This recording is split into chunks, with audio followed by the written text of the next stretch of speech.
I am literally working for Christmas, home for Christmas, for the wounded who are struggling this Christmas. Right, I found a river just down here, but as you can see, it's a very steep hill, so I've been very careful with my boots, not to fall over because I'm dyspraxic and I have a tendency of tripping over thin air. Right, there we go. We got down safely. That's about as far as we can go. I know we can go down here. We can go down here.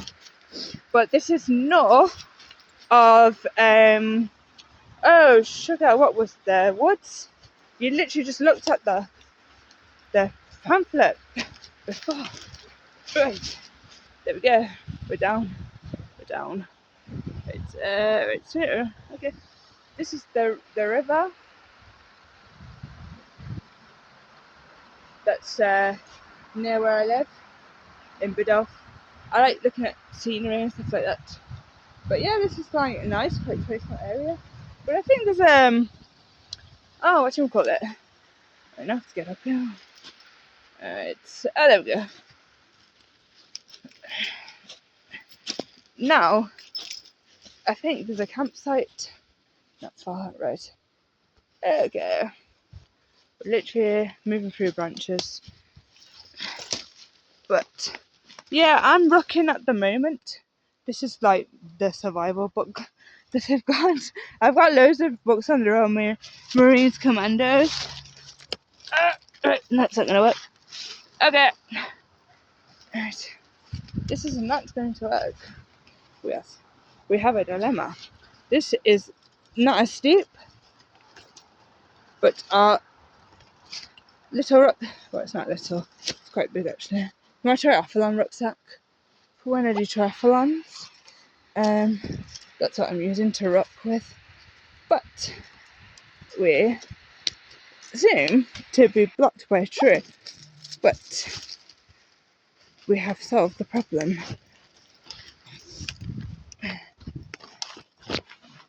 Because we need to get back up onto Biddulph alleyway. Because I've come down. I'll show you in a minute how steep it is.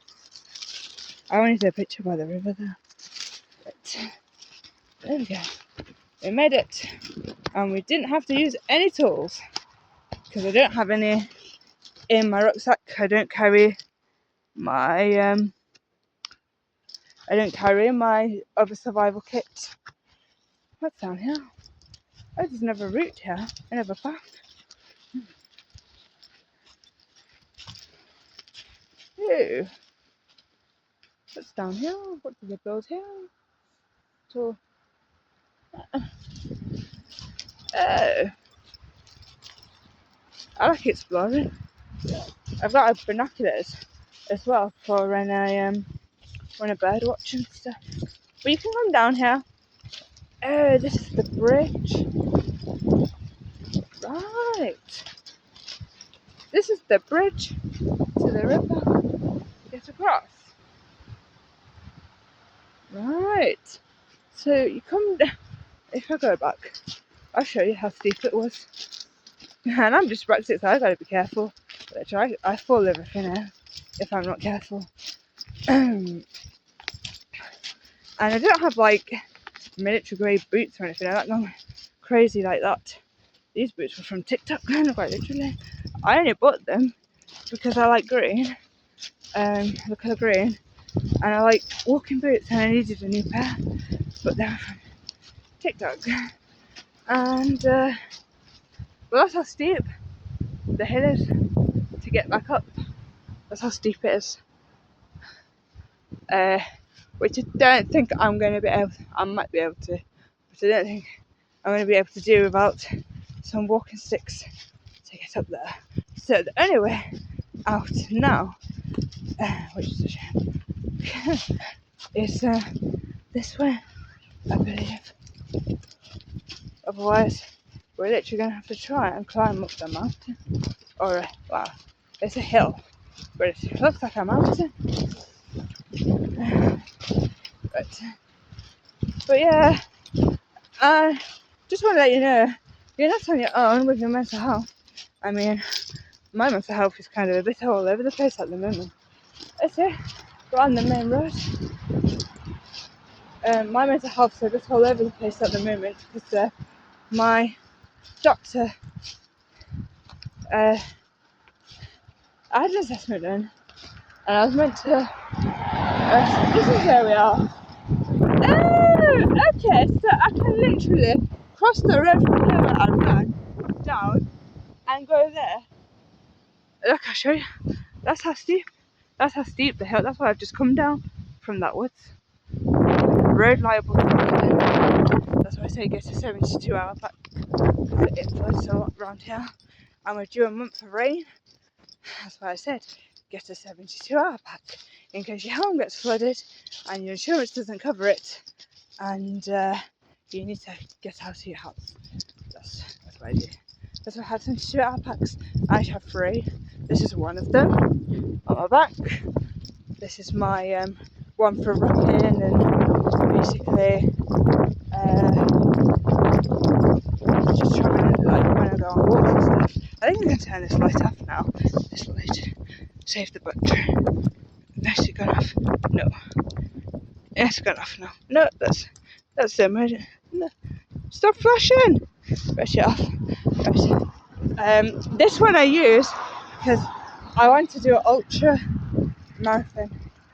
Eventually, that's the aim. That's why I bought that. Because and people were like, no, you can't do an ultra marathon because you'll go crazy and stuff like that with the lack of sleep.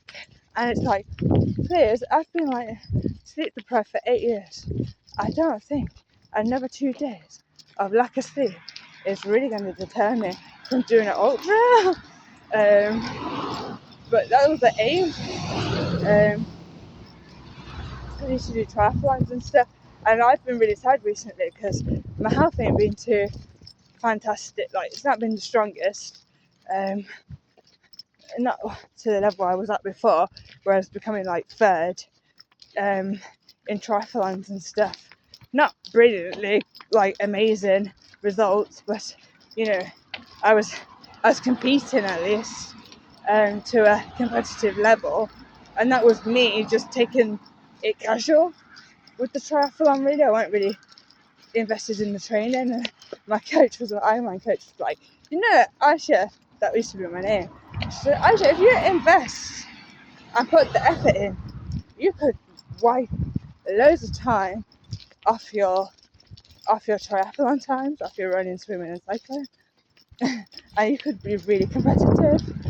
Like, I could be at her level competing in Ironman World Championships and stuff like that, because she's literally just done Kona. But yeah, I'm like,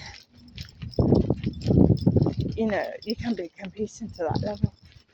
But I've had a lot on with work and everything else. But yeah, we fly high for the soldiers around here.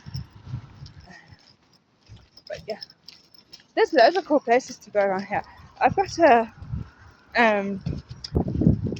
I'm getting into geocaching, which I want to do, which is where you look for treasure around, like leaf boxes and things. There's one I need to go to. Oh, look at this! This is Biddulph, Australia. Garden town. It's the garden town of Staffordshire. Fair trade town with, I know this focus nano, thus supporting those in our community living with dementia. Ilahim! Ilahim! There's a freaking flower on there as well. Don't even joke with me. Ilahim, honestly. Supporting those with dementia. That's funny. Because I've been really forgetful and stuff.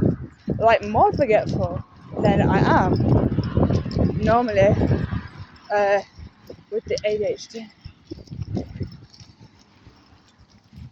And yeah, anyway, what was I saying about that? Oh yeah, I've been sad. My boiler is broken. I have to wait till payday to get a new one because I'm not eligible for a home care cover. because my kids are not here yet. They don't live with me yet. In Edwards-Joshi. So yeah, I can't say. I'm not a liar. I don't lie over things. But they're not here yet, so I can't get the eligibility, even though I've got all the beds and stuff in the house for them. And my son's not born yet. So yes, I can't get it. It's not here yet. But what was I going to say? I like to say my boys, but I'm currently washing myself out of a bucket. A little bucket. It's a bucket to put plants in. That's what I'm washing myself in. A little bucket that you put a plant pot in. That's what I'm washing myself in. And around this time 2 years ago, what's up here?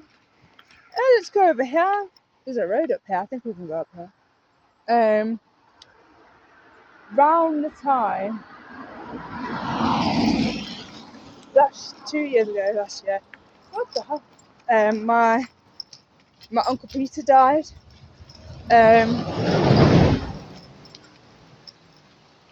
I was close to my Uncle Peter. I've wrote a medium blog about him and stuff.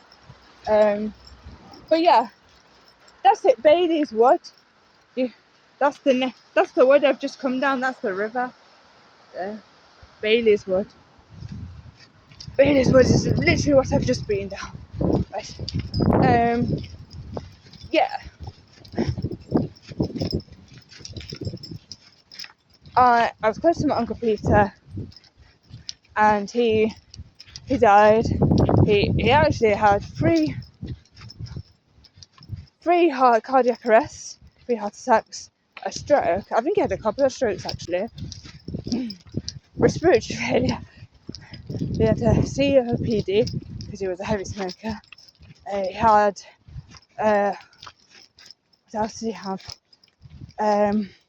Renal failure. His kidneys literally packed in. He was on dialysis, and he said because he was only 42 when he died. But he went for all of that, survived all that, and then he literally, God took him when he was peacefully in his sleep. Come on, it's a little hill. It's nothing. But yeah, and like my cooker's broke because it was emitting carbon monoxide in my house for several weeks.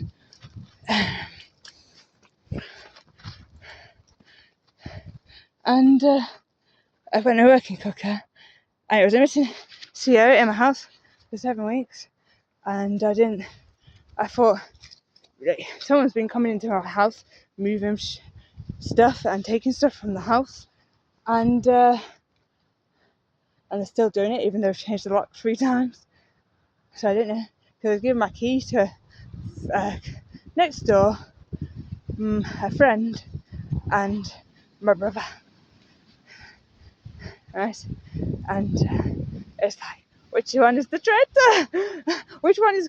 Because and me, Ivan, those are the only 4 people that have the key. So someone's coming into the house and doing shit in my house. I know what's going on. I'm not stupid. I might be a bit forgetful of forgetting passwords and stuff, but my memory can be very sharp. Very, very fucking sharp. Right. But this is Biddulph Alleyway. It used to be an old railway track, but it goes to Congleton that way, and that way it goes to Stoke. But this house is quite pretty. This was on sale at one point, and that's where you can put your car. It was on sale, and me and my ex-wife was like, because I'm now officially divorced, thank God, and my marriage has ended officially. And we were looking at this house, and we were like, oh, this is a nice house, I wonder how much it is. But it's called Crossings Cottage. But basically, it's a little house along here in the middle of nowhere on Biddulph Alleyway. You can see Congleton 1 mile, and you get all the land behind it. All the land behind it.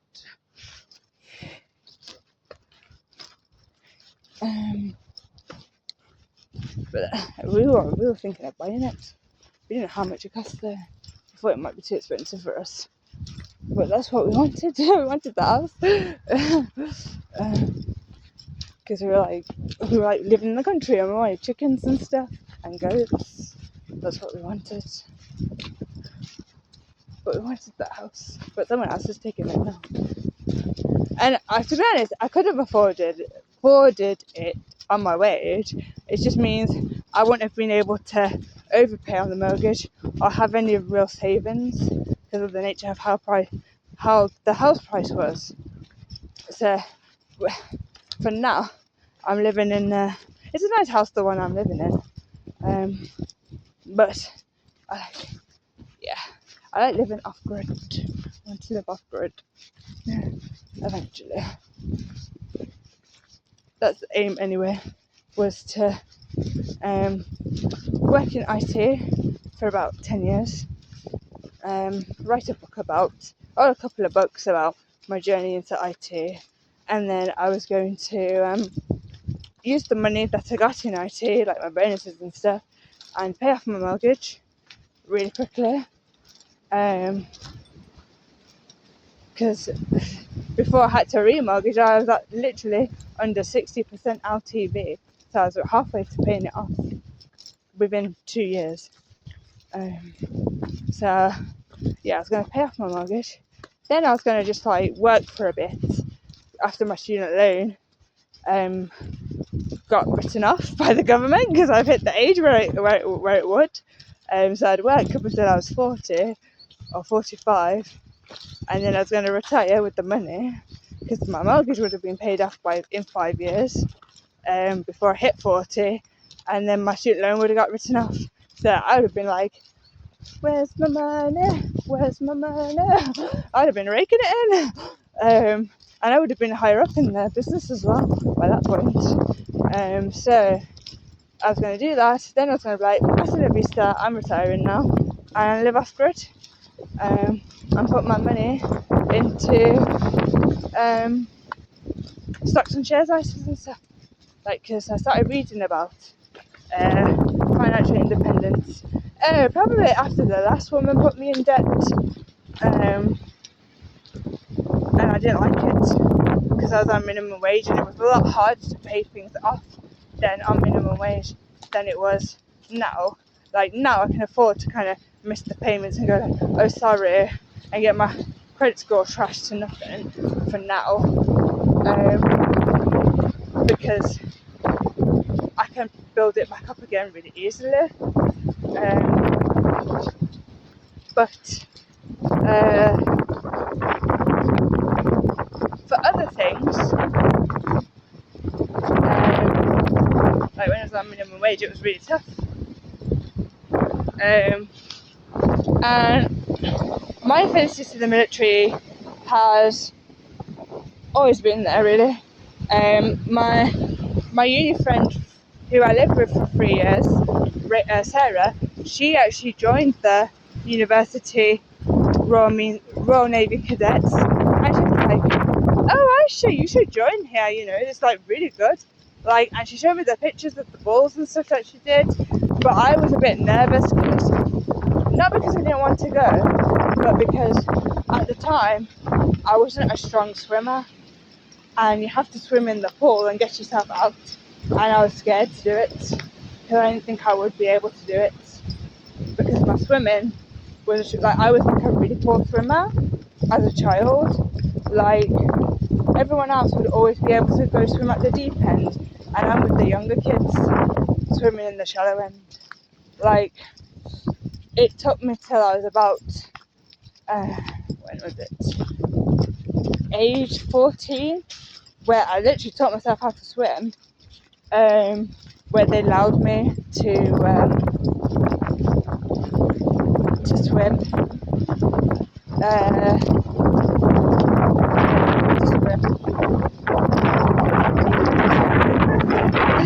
So literally, it took me till age 14 to and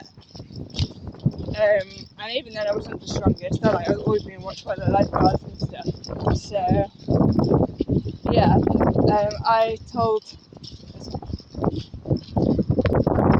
I said to Sarah, I would love to join the Royal Navy Cadets at uni, but I'm not a strong swimmer. I don't think I can get out. But Sarah was like, I can't swim either. I'm scared shitless as well.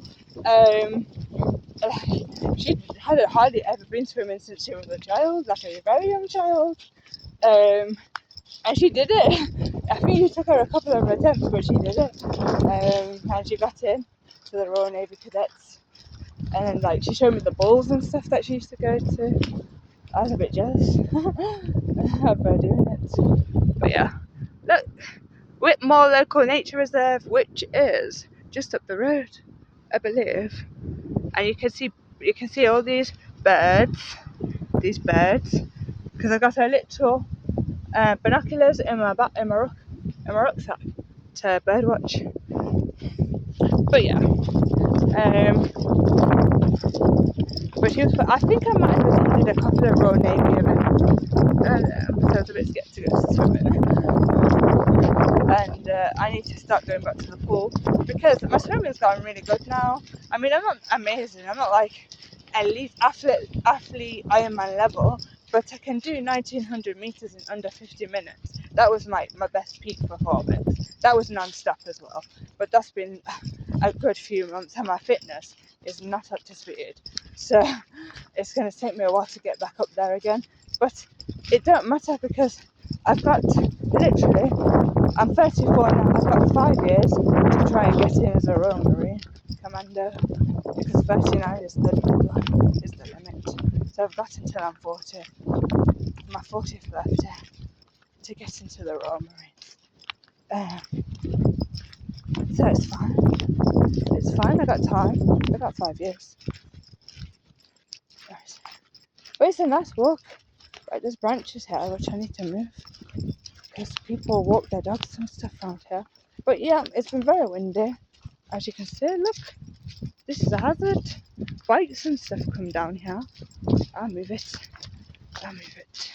Let's move this stuff. Yeah, there's always a reason why things happen for a reason. I always believe that. Right, to move this. Right. Literally, this is a hazard. Kids with bikes come down here and everything. That's a tree. It's a tree. Oh god. Come on. It's a tree, bitch. It's a fucking tree. You can move this tree. It's a tree. It's just a fucking tree. Sorry, I swear. I know I shouldn't because I'm Mormon, but come on. What's down here?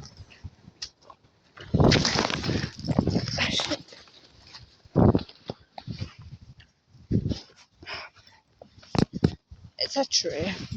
It's just a tree. It can't stay here. The people need to run and stuff down here. Move! You're gonna move, tree. I'm gonna fucking move you. If I have to sing to Ilham to get you to move, I'll do it. I told you. You think you can stop me?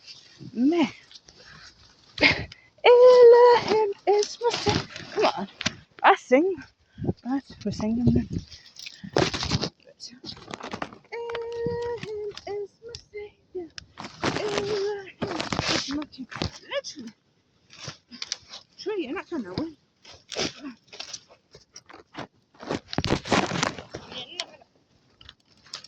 Yeah! Take that.